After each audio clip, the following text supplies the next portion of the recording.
ఒకనా చెప్పండి, నిజంగా కేసీఆర్ లో కాళేశ్వరం కమిషన్ లో లక్షల కోట్ల స్కామ్ జరిగిందని చెప్పి పదే పదే కాంగ్రెస్ పార్టీ చెప్తూ వస్తా ఉంది. ఆ పీపీటీ ప్రెజెంటేషన్ లో కూడా లేదు 94,000 కోట్లు మాత్రమే ఖర్చు అయిందని చెప్పి అంత క్లియర్ గా కూడా చెప్పిన పరిస్థితి. అయినా అసలు విచారణ కూడా కేసీఆర్ వచ్చి అసలు ఏం మాట్లాడబోతున్నా ఏం జరగబోతుంటే ఏం చెప్తారు?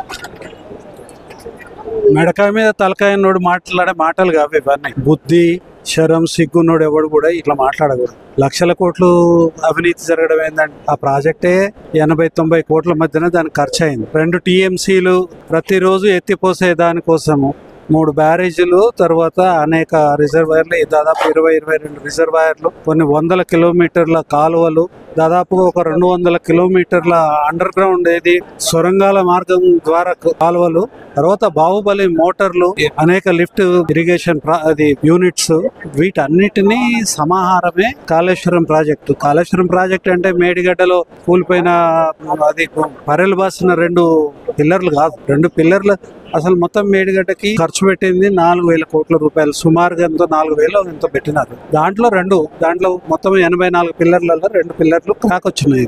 క్రాక్ ఎందుకు వచ్చింది ఏందనేది పరిశోధన చేసుకోవాలి. పరిశోధన చేసి దాన్ని మళ్ళీ రీకన్స్ట్రక్ట్ చేసుకోవాలి. ఇవాళ dam safety authority, national dam safety authority అని ఒక సంస్థ ఉన్నది. ఆ సంస్థ కూడా వాటిని రిపేర్ చేసుకోవచ్చు అనేది చెప్పింది. మరి ఏం చేయాలి ప్రభుత్వం అనేది? ఏం చేయాలండి? దానికి వీలైనంత తొందరగా రిపేర్ చేయాలి. ఇప్పుడు 18 నెలలు అవుతుంది గవర్నమెంట్ వచ్చి. ఫస్ట్ రిపేర్ చేసి మాట్లాడతావా, లేకపోతే ఇదంతా మాట్లాడుకుంటూ కూర్చొని రైతుల్ని నాశనం పట్టించే కార్యక్రమము, తర్వాత కాళేశ్వరం పనికిరాందని, 2 పిల్లర్లు కూలిపోతే మొత్తం కాళేశ్వరం కూలిపోయిందని, ఎన్ని ప్రాజెక్టులు కాంగ్రెస్ తెలంగాణ ప్రజల కోసము కట్టింది అనేది ఒకటి నిర్ధారణ జరగాలి. తర్వాత వాళ్ళు కట్టిన ప్రాజెక్టులలో ఎన్ని ప్రమాదాలు జరిగినాయి, ఆ రోజుల్లోనే ఎన్ని 100 కోట్లు, ఆ రోజు 100 కోట్లు, ఇవాళ 1000 కోట్లకి 10,000 కోట్లకు సమానం. అట్లా ఎంత నష్టం జరిగింది మన కళ్ళ ముందు జరిగినది కదా. మన మహబూబ్ నగర్లో ఒకటి మొత్తం వాళ్ళే కొట్టుకొని పోయింది సోమశిల. తర్వాత మన కళ్ళ ముందు జరిగింది కదా అది మన సొరంగం, శ్రీశైలం లెఫ్ట్ బ్యాంక్ SLBC సొరంగం. తర్వాత ఇట్లా అనేక ప్రమాదాలు జరుగుతూనే ఉన్నాయి. దాన్ని ప్రమాదంగా చూడాలి కానీ దాన్ని పొలిటిసైజ్ చేసి, దాన్ని రాజకీయం చేసి, రైతులకు సున్నం పూసే కార్యక్రమం చేసి, రైతుల్ని, నీకు కోపం ఉంటే, మీకు నిజంగా దమ్ముంటే, మీరు ఒక పార్టీ అయితే ప్రజల కోసం కొట్లాడదలుచుకుంటే, మీకు పాలిటిక్స్ ఉంటే మీరు మాతో కొట్లాడండి. కానీ రైతులను అడ్డం పెట్టుకోవడం ఏంది? రైతుల్ని నష్టం చేయడం ఏంది? ఆడలేక మధ్యలోడు అన్నట్టుగా మీకు చేతగాక ఒక ప్రాజెక్ట్ చేత కాదా, మీరు ఇస్తామన్న ఒక వాగ్దాన్ని అమలు చేయలేకపోక ఈ రకమైన డ్రామాలు చేయడం అనేది పూర్తిగా ఇది ప్రజా వ్యతిరేకము, దౌర్జన్యము, దుర్మార్గము. తర్వాత ఒక ప్రభుత్వం చేయదగ్గ పనులు కావు ఇవి. ఏం కమిషన్ వేసినారు మీరు? ఏం తేలుతుంది కమిషన్? ఏమున్నది ఇందులో తేలేదానికి? ఇంత అద్భుతమైన ప్రాజెక్టు 3 సంవత్సరాలు కట్టిందనేది తేల్చవచ్చు. తద్వారా ఇన్ని లక్షల ఎకరాలకి నీళ్ళు ఇచ్చినారనేది తేలుతుంది. ఇంత పంట పండిందని తేలుతుంది. ఇప్పుడు ఈ ప్రాజెక్టే ప్రజలకు ఉపయోగపడకుండా ఉండుంటే 19,20,000 ధాన్యం ఉత్పత్తి 2012-13లో ఉంటే 2020-23కి 3,20,00,000 ధాన్యం ఉత్పత్తి ఎట్లా వస్తుంది? 3,20,00,000 టన్నుల ఉత్పత్తి ఎట్లా వస్తుంది? తర్వాత అనుభవించిన రైతులకు తెలియదా? ప్రజలంతా గుడ్డోళ్ళు, తెలివితక్కువోళ్ళు, అవలగాళ్ళు అనుకుంటున్నారు. అంటే ప్రభుత్వ సొమ్ముని ఖర్చు పెట్టి దుర్వినియోగం చేసి ఇవాళ మీరు ఏం ప్రచారం చేయదలుచుకున్నారు?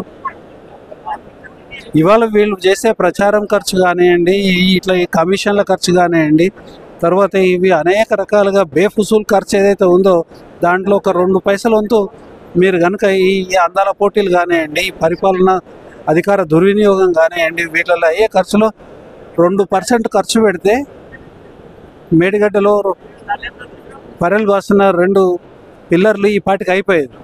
అరే అంత పెద్ద ప్రాజెక్టు 20 రిజర్వాయర్లు, 22 రిజర్వాయర్లు, తర్వాత కొన్ని వేల కిలోమీటర్ల కాలువలు, తర్వాత బాహుబలి మోటార్లతోని పంప్ హౌజులు, బ్యారేజ్లు ఇవన్నీ 3 సంవత్సరాలలో కట్టి ప్రజలకి నీళ్ళు అందిస్తే 2 పిల్లర్లు రిపేర్ చేసి నీటిని నిల్వ చేసి రైతులకి చేతగాని ప్రభుత్వం ఇట్లాంటి పనులు కాకుండా ఎట్లాంటి పనులు చేస్తుందని అర్థం చేసుకుంటారు.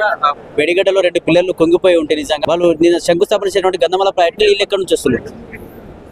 అదే కదా, ఇప్పుడు ఆ 2 పిల్లర్లు కూలిపోవడం వల్ల ప్రాజెక్టు మొత్తం ఆగిపోతుంది.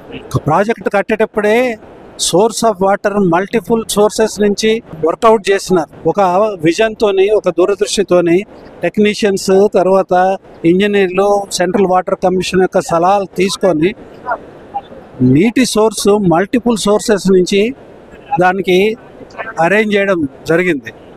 ఈ 2 పిల్లర్లు చేస్తే ఏమవుతుంది? ఆ 2 పిల్లర్లు చేయాలి కదా, చేస్తే వాటర్ వృధాగా సముద్రంలో కలవదు, ఎక్కువ ఆయకట్టుకి ఉపయోగపడుతుంది. మంచినీళ్ళు ఇవ్వాలి. హైదరాబాద్లో ట్యాంకర్లు తెచ్చుకోవాల్సిన పరిస్థితి వచ్చిందా లేదా? మీరు చూస్తున్నారా లేదా? ఉన్నాయా లేవా? ఇవాళ ట్యాంకర్లను రోడ్డు మీదకి తీసుకొని వచ్చినారు. ప్రతి చోట మంచినీళ్ళు సరిగా రావట్లేదు ఊళ్ళల్లో. ఎందుకు? 2 ఉన్నాయి అందులో. ఒకటి ప్రజలు అంత సుఖపడద్దు, కష్టపడాలనే ఆలోచన కాంగ్రెస్ ఎప్పుడైనా అంతే. వాళ్ళ కష్టాలని మించి వాళ్ళు ఉపయోగాన్ని కోరుకుంటారు. అది కాంగ్రెస్ పార్టీ నైజం. రెండోది, కమిషన్లు తీసుకోవాలి కదా ట్యాంకర్ల దగ్గర, వాని దగ్గర, వీని దగ్గర. వీళ్ళ లోకల్ లీడర్లు వసూలు చేసుకునే దానికోసం అవకాశాన్ని కల్పించు, వాళ్ళకు వ్యాపారాలు కలిగించు. కానీ ఇప్పుడు అల్టిమేట్గా ఏమవుతుంది? ఈ చర్యల మూలంగా ప్రజలు ఇబ్బంది పడుతూ ఉన్నారు. ప్రజలు సౌకర్యవంతంగా ఉండి వాళ్ళు సమృద్ధిగా ఉంటే వాళ్ళు అభివృద్ధి చెందుతారు. చదువుకునే దానికి ఆలోచనలు చేస్తారు, మంచిగా ఉండే దానికోసం ప్రయత్నం చేస్తారు. ప్రతిరోజు అభివృద్ధి సాధించడం అని అంటే సమాజం ముందుకు పోతుంది. మరి వీళ్ళు చేసే పనులు కానీ, వీళ్ళు చేసే ఆలోచనలు కానీ, వీళ్ళు మాట్లాడే మాటలు కానీ సంస్కారహీనంగా ఇవాళ ప్రవర్తిస్తూ ఉన్నారు. సంస్కారహీనంగా మాటలు మాట్లాడుతూ ఉన్నారు. ఓ చిన్న లేదు, ఓ పెద్ద లేదు. ముఖ్యమంత్రి లాంటి వాళ్ళు మాట్లాడే మాటలు ఇవాళ మనం అసెంబ్లీలో కానివ్వండి, బయట కానివ్వండి, అఫీషియల్ మీటింగ్లలో కానివ్వండి, సంస్కారహీనంగా జరుగుతూ ఉన్నది. ఇది మంచిది కాదు కదా. తర్వాత అరే చిన్న విషయాలకి చాలా పెద్దగా ఆలోచించి మనం చూజ్ చేసుకుంటాము. ఓ పనికి పెట్టుకుంటే, ఒక సుతారుని పెట్టుకుంటే, ఒక గుంపమేస్త్రిని పెట్టుకుంటే ఇల్లు కట్టేటప్పుడు మంచిగా చూసుకుంటామా? 4-5 కనీసం కన్సల్ట్ చేస్తామా? వాడు నేను రూపాయి పని ₹1 చేస్తామని అంటే పెట్టుకుంటే ఏమవుతుంది? పని నాణ్యత ఉండదు, అసలు పనే జరగదు. నీ పైసలు తీసుకుంటాడు, వెళ్ళిపోతాడు. ఇవాళ కూడా గదే జరిగింది. ఓటు తీసుకున్నాడు, టోపీ పెట్టిండ్రు, అయిపోయింది. గదే అందులో కార్యక్రమమే ఈ చండాలమైన చెత్త పనులు చేస్తాం.